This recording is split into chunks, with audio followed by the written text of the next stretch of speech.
नमस्कार, जोहार। झारखंड में आपका स्वागत। मैं राहुल उषा आपके साथ। बड़ी खबर, झारखंड में ग्रामीण विकास विभाग के मुख्य अभियंता वीरेंद्र कुमार राम को निलंबित कर दिया गया है। ये कार्रवाई प्रवर्तन निदेशालय द्वारा मनी लॉन्ड्रिंग के एक मामले में गिरफ्तारी के बाद की गई है। झारखंड सरकार ने सोमवार को बताया कि उसने ग्रामीण विकास विभाग के मुख्य अभियंता वीरेंद्र कुमार राम को निलंबित कर दिया है। बता दें कि रांची की एक विशेष अदालत ने 23 फरवरी को वीरेंद्र राम को 5 दिन के लिए ईडी की हिरासत में भेजा था। वीरेंद्र राम पर कुछ योजनाओं के क्रियान्वयन में अनियमितता और मनी लॉन्ड्रिंग का आरोप है। पिछले सप्ताह ईडी ने दिल्ली, हरियाणा, बिहार और झारखंड के करीब 24 लोकेशन पर छापेमारी अभियान चलाया था, जिसमें एक डायरी हाथ लगी जिसमें वीरेंद्र राम का पूरा कच्चा चिट्ठा लिखा हुआ है। सूत्रों के अनुसार डायरी में कई नेताओं, मंत्री और ब्यूरोक्रेट्स के नाम है और उनके साथ हुए कई संदिग्ध लेन देन के बारे में जानकारी लिखी हुई है। सूत्रों के अनुसार ईडी जल्द ही अन्य आरोपियों को पूछताछ के लिए समन जारी कर सकती है।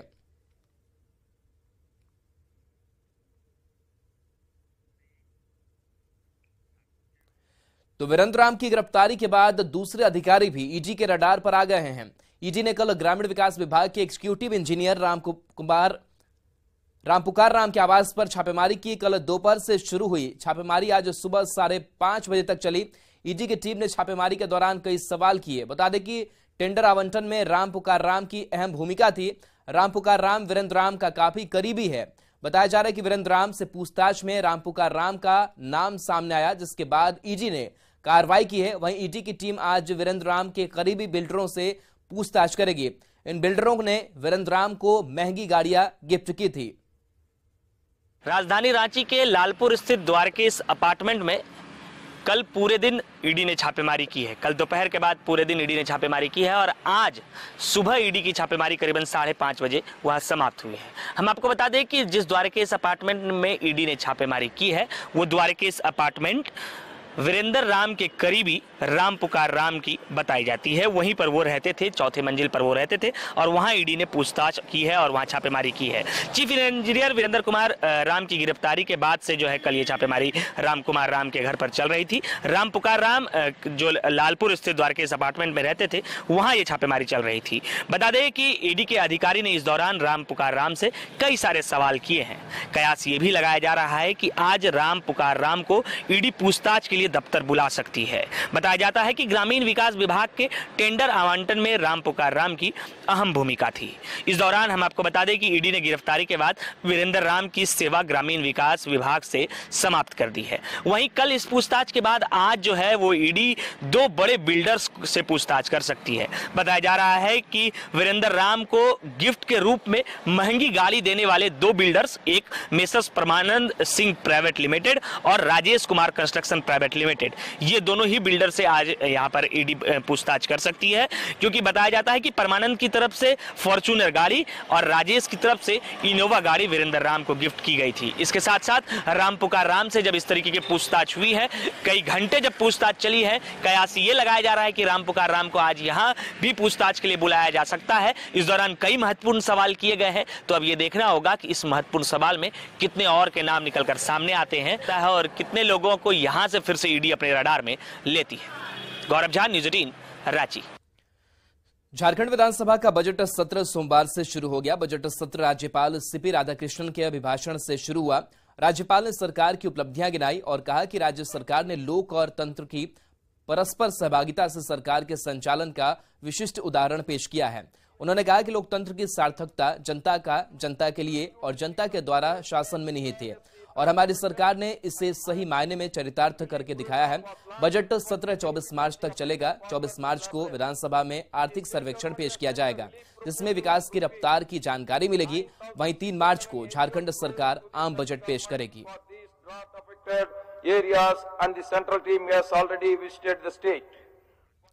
बीजेपी विधायक दल की बैठक के बाद बीजेपी ने हेमंत सरकार पर निशाना साधा है। बीजेपी विधायक दल के नेता बाबूलाल मरांडी ने हेमंत सोरेन पर हमला करते हुए कहा कि जो हमेशा कहते हैं कि आदिवासी की सरकार है, वो सिर्फ शब्दों की राजनीति करते हैं। उन्होंने कहा कि राज्य सरकार को नियोजन नीति बनानी चाहिए। मरांडी ने कहा कि भ्रष्टाचार को लेकर सदन के अंदर और बाहर दोनों जगह पर मामला उठाएंगे। जो इस राज्य की ज्वलंत मुद्दा है, उन सारे मुद्दों को प्रत्येक दिन हम सब लोग सदन के बाहर भी उठाएंगे और सदन के अंदर भी हम लोग उठाएंगे। और हम लोग सदन में हिस्सा लेंगे और अपनी बातों को हम लोग रखेंगे। तो पहला जो मुद्दा है आप सबके संज्ञान में है, वो नियोजन नीति है, स्थानीय नीति है। भाई स्थानीय और नियोजन नीति को लेकर के सरकार, हेमंत सरकार आज से नहीं 2013 से वो राजनीति कर रही है। पाकुड़ के लिट्टीपाड़ा से नाबालिग के साथ सामूहिक दुष्कर्म का मामला सामने आया है। नाबालिग मेला देखकर अहले सुबह घर जा रही थी, तभी मौके का फायदा उठाते हुए 8 से 10 युवकों ने घटना को अंजाम दिया। मामले की सूचना मिलते ही पुलिस ने कार्रवाई करते हुए 4 आरोपियों को गिरफ्तार कर लिया है। बाकी आरोपियों की तलाश की जा रही है। और गांव वालों का कहना है कि 24 को फुटबॉल का एक मेला था, वहां से मॉर्निंग में लड़की निकल रही थी, तो 8-10 लड़के, मनचले लड़के उस लड़की को उठाकर जंगल की ओर ले गए और उसके साथ बारी बारी से सामूहिक बलात्कार किया। इसका संज्ञान लेकिन पुलिस को आज 27 को सुबह प्राप्त हुई। जैसे ही पुलिस को प्राप्त हुई वैसे हम लोगों ने एक छापामारी टीम का गठन किया और उसमें से शामिल एक लड़के को पहले हम लोगों ने अरेस्ट किया। उसके बाद फिर से जब हम लोगों ने उसका अनुसंधान किया और एक दूसरी छापामारी टीम हमारी बरहेट क्षेत्र में जाकर के 3 और अभियुक्तों को गिरफ्तार करने में सफलता पाई। गढ़वा से बड़ी खबर है, जहां वन विभाग की टीम ने छापेमारी कर अवैध रूप से संचालित आरा मशीन को जब्त किया है। साथ ही वन विभाग की टीम ने मौके से जंगल से काटे लाखों रुपए की बेशकीमती लकड़ी बरामद की है। वन विभाग ने माफिया विनोद को भी गिरफ्तार किया है। बता दें कि डीएफओ को गुप्त सूचना मिली थी कि जिसके बाद वन विभाग ने कार्रवाई की और अवैध कटाई कर रही माफियाओं पर शिकंजा कसा है।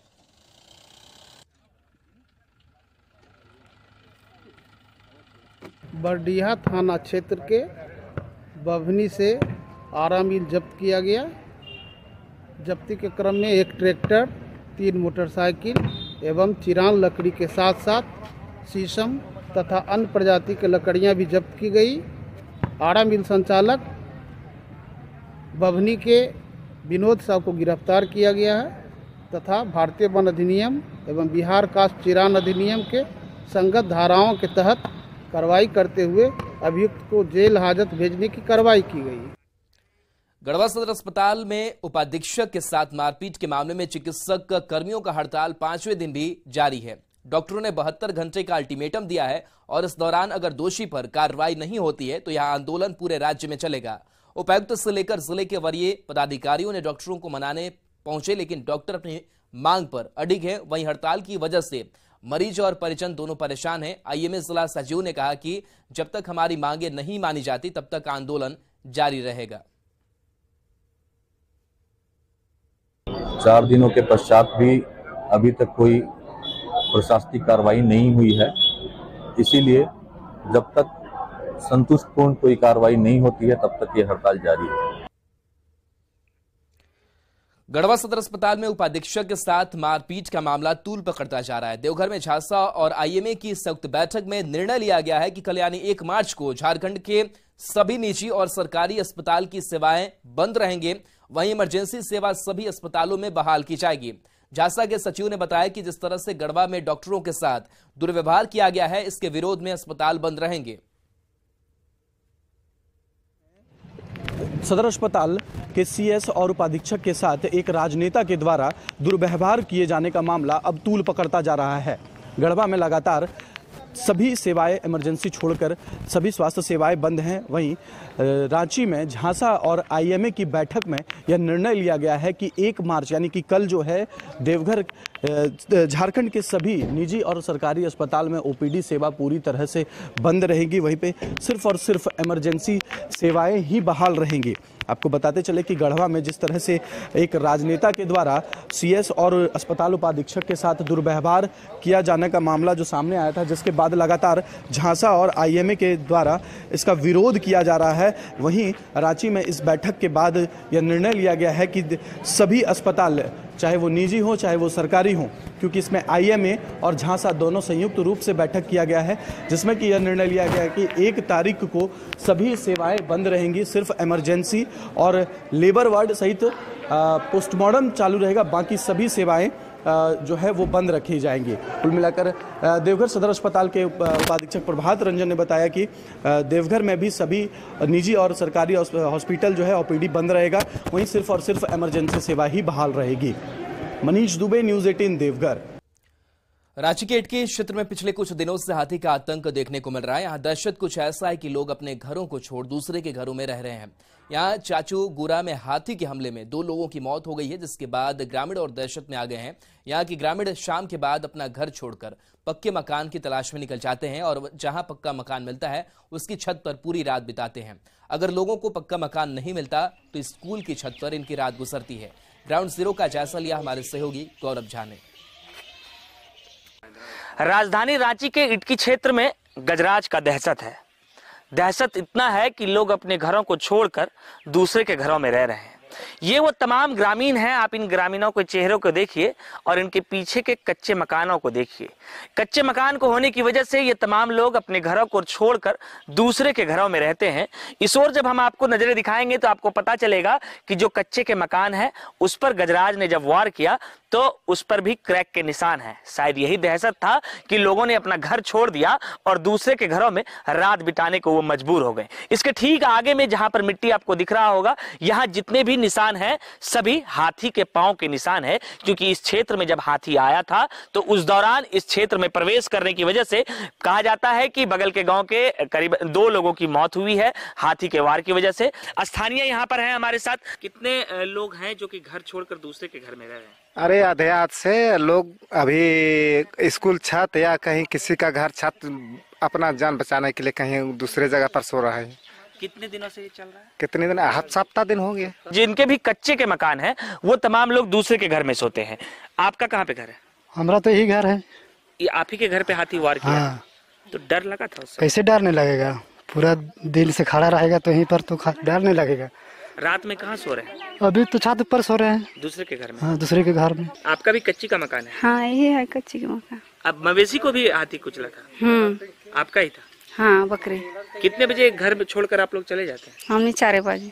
4 बजे घर छोड़ देते हैं। और आप देखिए कि घरों में ताला बंद हो जाता है शाम के 4 बजे और उसके बाद तमाम लोग जो हैं वो दूसरे के घरों में चले जाते हैं, यानी आस पड़ोस के जिनके भी पक्के के मकान होते हैं वहां चले जाते हैं और फिर वहां उनका पूरा रात गुजरता है। ये दहशत है। दहशत इस वजह से क्योंकि 2 लोगों की मौत हाथी के वार की वजह से रांची के इटकी क्षेत्र में हो चुकी है। गौरव झा, न्यूज़ 18 रांची। गिरिडीह के मधुबन स्थित झारखंड के सबसे ऊंचा पहाड़ पारसनाथ का अस्तित्व खतरे में है। गर्मी के मौसम में पारसनाथ के जंगलों में आग लगने की सूचनाएं आती रहती है, लेकिन अब इस पहाड़ के पत्थर भी सुरक्षित नहीं है। पहाड़ों से पत्थरों का चोरी छुपे उठाव किया जा रहा है, जिससे अक्सर बरसात के मौसम में यहां पर भूस्खलन जैसे मामले सामने आते हैं। स्थानीय प्रशासन की तरफ से यहां काम कराए जा रहे हैं, लेकिन स्थानीय लोग ठेकेदार पर गंभीर आरोप लगा रहे हैं। ग्राउंड जीरो से अधिक जानकारी दे रहे हैं संवाददाता एजाज अहमद। इस वक्त हम मौजूद हैं पारसनाथ पहाड़ पर। आपको बता दें कि झारखंड का ये सबसे ऊंचा पहाड़ है, झारखंड का धरोहर है, लेकिन इस पहाड़ का जो अस्तित्व है अब खतरे में है। आप तस्वीरों में साफ देख सकते हैं कि किस तरह से पहाड़ों का अस्तित्व है ये खतरे में आ गया है और जो पत्थर है इस पहाड़ से पत्थर को निकाला गया है और इसी की वजह से लगातार इस जगह पे भूस्खलन के मामले सामने आ रहे हैं। बताया जा रहा है कि यहाँ से कुछ ही दूरी पर गार्डवाल बनाया गया और उस गार्डवाल में इस पहाड़ों से पत्थरों को तोड़ा गया, निकाला गया। आप साफ देख सकते हैं ये चिन्ह जो बना हुआ है, यहाँ से पत्थरों को उखाड़ा गया है और इसी वजह से लगातार भूस्खलन के मामले सामने आ रहे हैं, क्योंकि जब पहाड़ों से पत्थरों को निकाला जाता है, चट्टानों को तोड़ करके निकाला जाता है तो मिट्टी का कटाव होता है। हालांकि बारिश में इसका दुष्परिणाम देखने को मिलेगा। वहीं हमारे साथ मेला समिति के लोग जुड़े हुए हैं और इन लोगों को जो समिति बनाया गया है इन पहाड़ पर्वत के बचाने के लिए ही इस समिति का गठन किया गया था। लेकिन आपको बता दें कि जिस तरह से पहाड़ों का दोहन हो रहा है, इस पहाड़ का जो झारखंड का ये धरोहर माना जाता है, जैन समुदाय का ये सबसे बड़ा तीर्थ स्थल है। इतना ही नहीं, जो आदिवासी समाज है मरांग बुरु जिनकी पूजा करते हैं, ये मरांग बुरु पर्वत भी कहा जाता है। और लगातार जो पत्थर माफिया है इसे लूटने पर आमदा है। गार्डवाल बनाया गया था। इसमें हम कहना चाहेंगे कि ये जो पत्थर निकाला गया है, ये हाथिया पत्थर हम लोग बोलते हैं, जहाँ पे रोड धंसा हुआ है, जिसका गार्डवाल का काम चल रहा था। तो ये लोग टेंडर जिसने भी लिया वो ठेकेदार ने उसको सारा पत्थर बाहर से लगाना था, करेक्सर का पत्थर लगाना था, जो कि वो ना लगाकर इस पहाड़ी का पत्थर तोड़ के लगाया है, जो कि आने वाला समय में इस पहाड़ के लिए खतरा है। नुकसान किसी ने, बारिश जब हम लोग जैसे इस रास्ते में जब गुजरते थे, हम लोग कभी अगर आते हैं मेला, जैसे हम लोग मेला लगता है 14 जनवरी को, तो हम लोग इस रास्ते अपने बाइक को लेकर आते, देखते हैं बारिश में सारा जैसे पत्थर रहता है तो मिट्टी को थोड़ा बचाव करता, नहीं तो बारिश पूरा रास्ता ब्लॉक हो जाता है। बहुत ज़्यादा देखिएगा अभी रास्ता धंस चुका है। कटाव पत्थर से निकाला गया, वहाँ तो निश्चित है कि वहाँ अभी बरसात होगा मिट्टी धंसेगा, जितना पेड़ पौधा है सब गिर जाएगा। इसके बाद पिछला साल भी वही हुआ था, चलिए लगभग 2 जगह भूस्खलन हो चुका है। बरसात के मौसम में जब मिट्टी का कटाव होता है तो रास्ते पे जाके चले जाते हैं, और जिसके वजह से जो आवागमन है कई दिन तक बाधित रहता है, क्योंकि यहाँ तक जो गाड़ियों का पहुंच पाना भी मुश्किल होता है और लोगों को काफ़ी कठिनाइयों का सामना करना पड़ता है। गिरिडीह से न्यूज़ 18 के लिए मैं एजाज अहमद।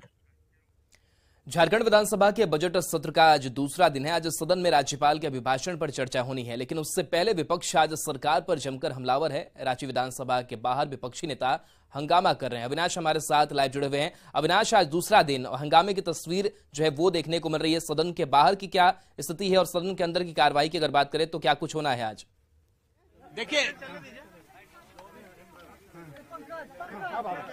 देखिए, सबसे पहले तो अभी आप जो तस्वीर देख रहे हैं, इस वक्त लोबिन हेम्ब्रम है, जेएमएम के विधायक हैं, और सीएनटी एसपीटी एक्ट, पेशा कानून, इसको लेकर ये अलग तरह का प्रदर्शन चल रहा है। ये क्या कुछ प्रदर्शन है? देखिए, एक सरकार को हम संदेश देना चाहते हैं कि राज्य अलग होने के बाद ये 22 साल गुजर गया और 22 साल में बहुत सरकारें बनी, लेकिन आज तक यहाँ 22 साल होने के बाद भी यहाँ एसपीटी एक्ट, सीएनटी एक्ट, पेशा एक्ट, ये यहाँ के आदिवासियों के, मूलवासियों के बचाव कवच है, लेकिन आज तक 22 साल गुजर जाने के बाद ये एसपीटी एक्ट। आपकी सरकार है, अब आप सरकार है तो क्या यार, क्या मैं चुप रहूं क्या? बड़ा मुश्किल बात। आपका नहीं सुनती है सरकार? नहीं सुन रहे, इसलिए नहीं ये चीज हम संदेश देना आप अकेले हैं, यही चीज आपके जेएमएम के विधायक क्यों नहीं समझ? अकेले आए तो हम अकेले एकला चलो रविन्द्रनाथ अगर बोल चले एकला चलो। तो दादा, ये कहाँ तक आप एकला चलिएगा? ये राह कहाँ तक जाएगी? जब तक ये नहीं होगा आप एकला चलेंगे, कारवा बनेगा। आपको उम्मीद है आपके साथी देंगे? पूरा उम्मीद है।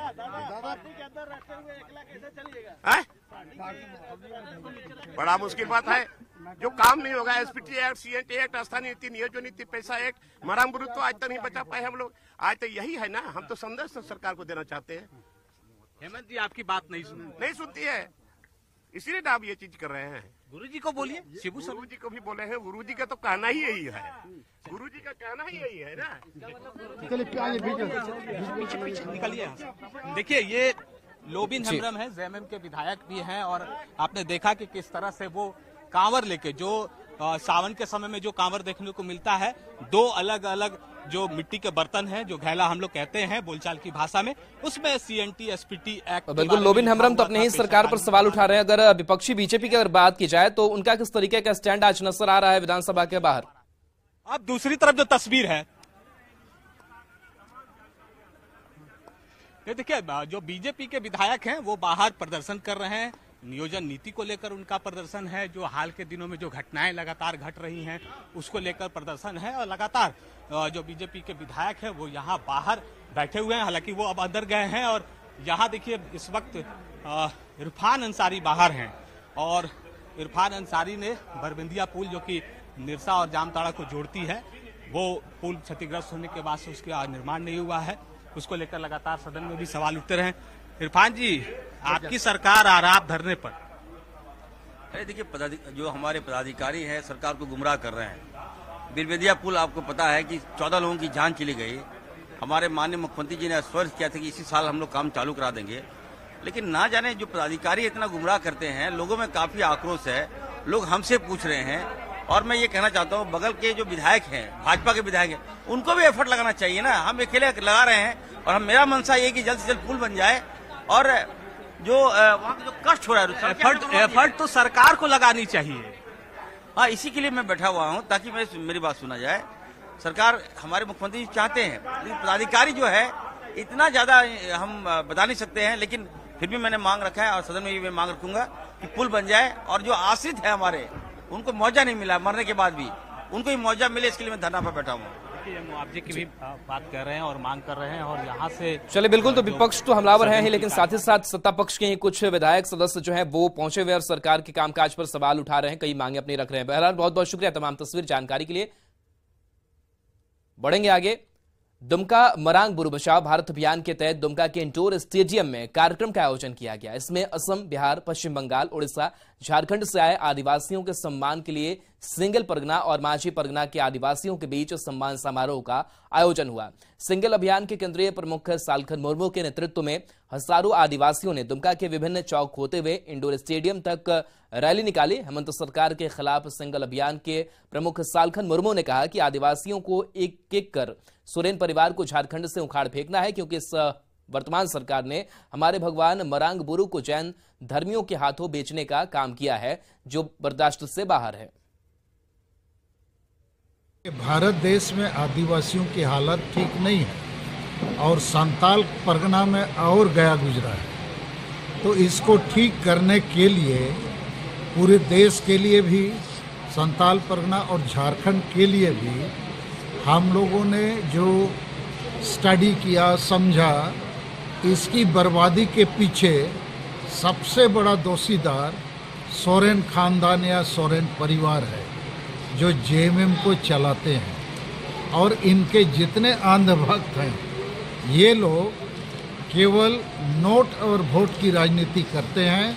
आदिवासी समाज की सशक्तिकरण और समाज सुधार का इनका एजेंडा नहीं है। और पिता पुत्र 5 बार मुख्यमंत्री बने, लेकिन आदिवासियों को बचाने की जगह बेचने का काम किया है। धनबाद के झरिया में आग और भूधंसान से निकले जहरीले गैस के रिसाव से लोग प्रभावित हो रहे हैं। ओबी डंप से हो रहे वायु प्रदूषण से सांस की बीमारी बढ़ रही है। लिलोरी पथरा बालू गद्दा निवासी जदूराम की तबीयत अचानक खराब हो गई, सांस लेने में तकलीफ होने लगी। किसी तरह परिजनों ने झरिया के निजी अस्पताल में भर्ती कराया, जहां उनकी स्थिति अब सामान्य बनी हुई है।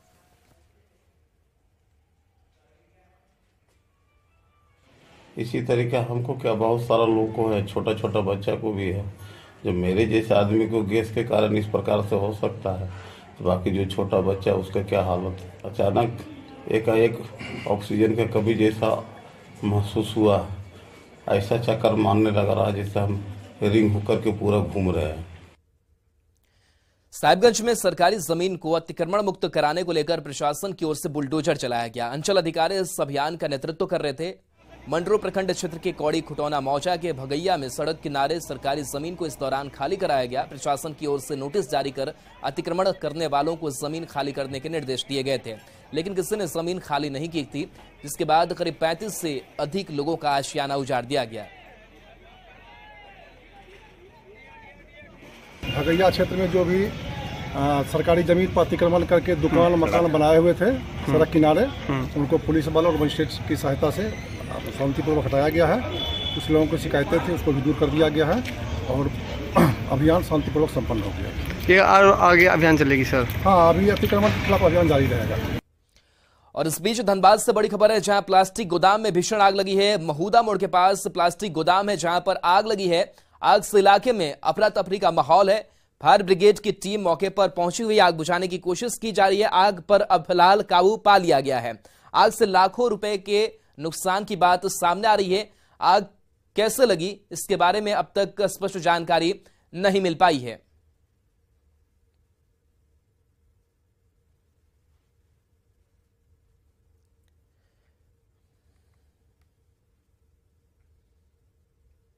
और इसी के साथ जो झारखंड में इतना ही। बने रहिए न्यूज़ 18 बिहार झारखंड के साथ।